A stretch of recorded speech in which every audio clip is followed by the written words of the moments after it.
ఈరోజు మైకున్నదంటే పెట్టవా మీ ముందు 4 అంశాలు ప్రస్తావించడానికి రావడం జరిగింది.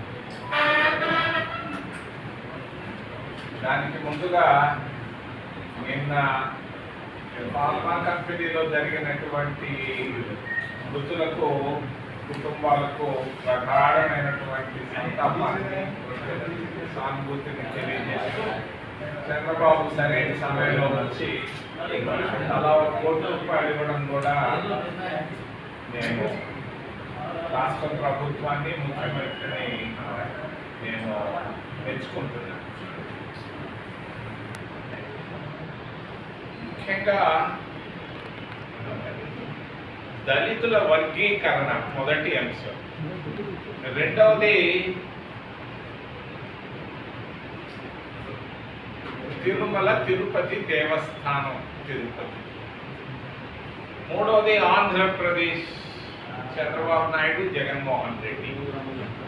నాలుగవది అంతకుముందు చెప్పాను, మళ్ళా కూడా చెప్పాలనుకుంటున్నాను, 2 కుటుంబాల కథ. సార్ ముందు రండి సార్, కొంచెం ముందు రండి సార్, ఇక్కడ సైకిల్ దూరం అయిపోయింది. గుళ్ళల్లోకి వీధుల్లోకి పళ్ళుల్లోకి ఎక్కడికి రానిచ్చేవాళ్ళు. అటువంటి అంతగాని వాళ్ళ కొరకు మహాత్మా గాంధీ గారు, జవహర్లాల్ నెహ్రూ, అంబేద్కర్ల గారి కృషి ఫలితంగా వాళ్ళకి దాదాపు 75 సంవత్సరాలు రిజర్వేషన్లు ఇవ్వడం జరిగింది. మరి సుప్రీంకోర్టు అనేది ఒక నేషనల్ కోర్టు, ఒక జాతీయ కోర్టు. రాజ్యాంగ స్ఫూర్తిని కోల్పోయింది ఆగస్టు 1వ తారీఖున.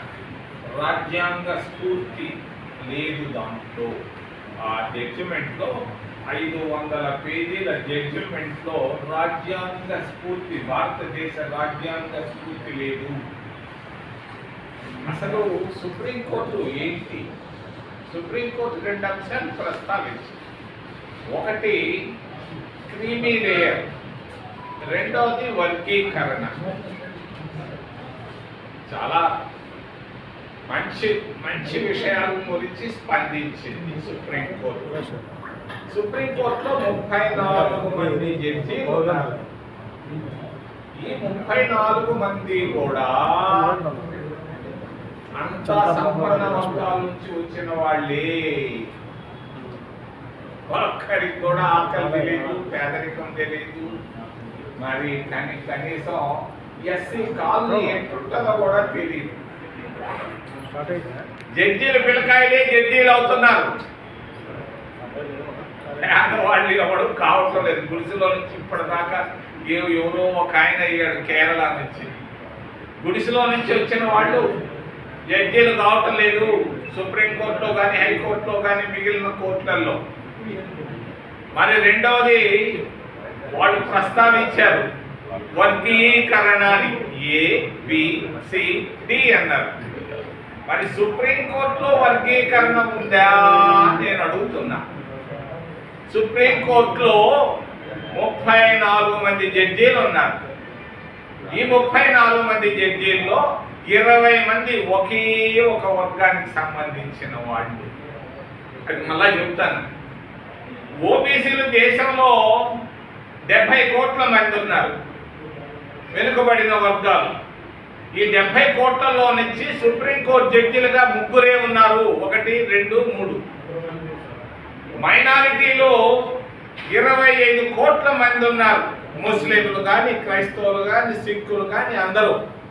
మరి 25 కోట్ల మంది ఉంటే మైనారిటీల తరఫున సుప్రీంకోర్టులో ఉండేది ఒకే ఒక జడ్జి. మరి ఇందులో వర్గీకరణ అవసరం లేదా? నేషనల్ కోర్టులో ఈ ఎస్సీల్లో వర్గీకరణ తీసుకొచ్చినటువంటి సుప్రీంకోర్టు అందులో వర్గీకరణ అవసరం లేదా? 34 మందిలో క్షమించాలి, కులాన్ని వేలెత్తి చూపిస్తుంది దానికి. 34 మంది సుప్రీంకోర్టు జడ్జీల్లో 20 మంది బ్రాహ్మణులు ఉన్నారు. ఇక్కడ వర్గీకరణ పడలేదా తమ్ముళ్ళు, అన్నలు? ఓ నాయనా, ఓ సుప్రీంకోర్టు, ఇక్కడ వర్గీకరణ లేకుండా మీరు అక్కడ పేదవాళ్ళలో వర్గీకరణ తీసుకురావడంలో మీ పవిత్రత ఏంటి? దీంట్లో రాజ్యాంగ స్ఫూర్తి లేదు. ఇది తప్పు జడ్జిమెంటు. దీనికి వెనకాల భారతీయ జనతా పార్టీ ఉంది. మన ఈ సంవత్సరం ఫిబ్రవరిలో మోడీ గారు హైదరాబాద్కు వచ్చారు. హైదరాబాద్కు వచ్చి 2 హబ్బులు 2 ముద్దులు పెట్టారు ఒక ఆయనకు. మరి ఆ రోజే నిర్ణయం అయిపోయింది. తుషార్ మెహతా అని ఒక ఆయన పెట్టించారు. మరి భారత ప్రభుత్వం తరఫున ఆయన ఒక అఫిడవిట్ ఇచ్చాడు వర్గీకరణ చేయమని. అంటే భారతీయ జనతా పార్టీ వర్గీకరణకు ఏకీభవించింది కోర్టుతో. ఆయన ఇచ్చినటువంటి ఆర్గ్యుమెంట్ల ప్రకారంగా తుషార్ మెహతా అని ఆయన గుజరాత్, మోడీ కూడా గుజరాత్. మరి మోడీ గారి సూచనలతో భారత ప్రభుత్వం తరఫున సొలిసిటర్ జనరల్ గా తుషార్ మెహతా ఆయన ఇచ్చినటువంటి ఆర్గ్యుమెంట్లను 7 సభ్యులు ఉన్నటువంటి ధర్మాసనం ముద్ర వేసింది. భారతీయ జనతా పార్టీ దళితులను విభజించి పాలించాలనే ఆలోచనతో ఉంది. Ambedkar United you stand, divided you fall. ఇది అంబేద్కర్ స్ఫూర్తి.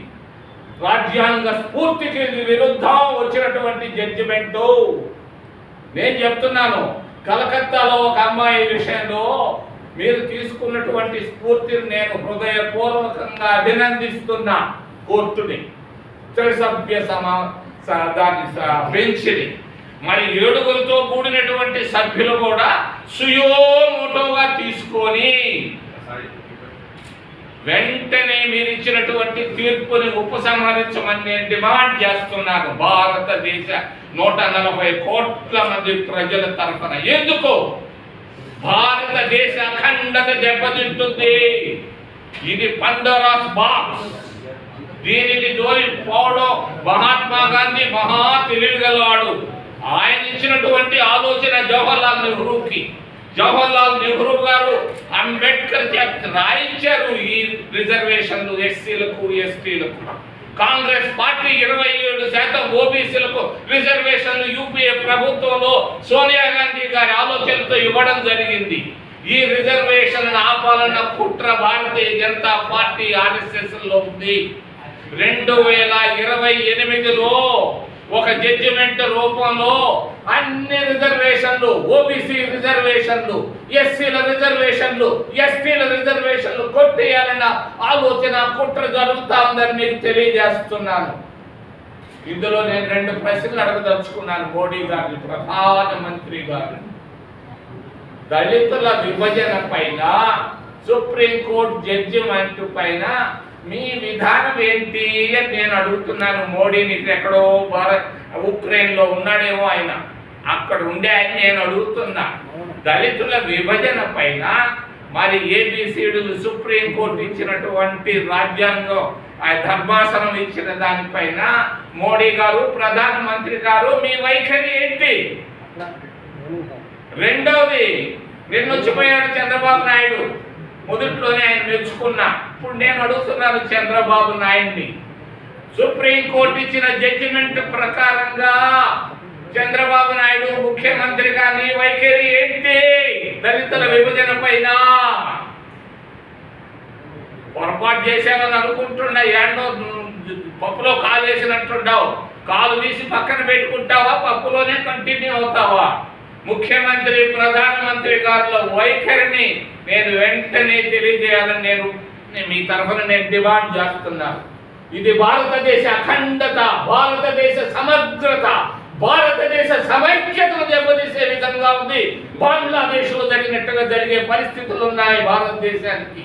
ఇది రాకముందే నేను హెచ్చరిక చేస్తున్నాను ప్రధానమంత్రికి, రాష్ట్ర ముఖ్యమంత్రికి, జాగ్రత్త జాగ్రత్త జాగ్రత్త అని తెలియజేస్తున్నాను. రెండోది,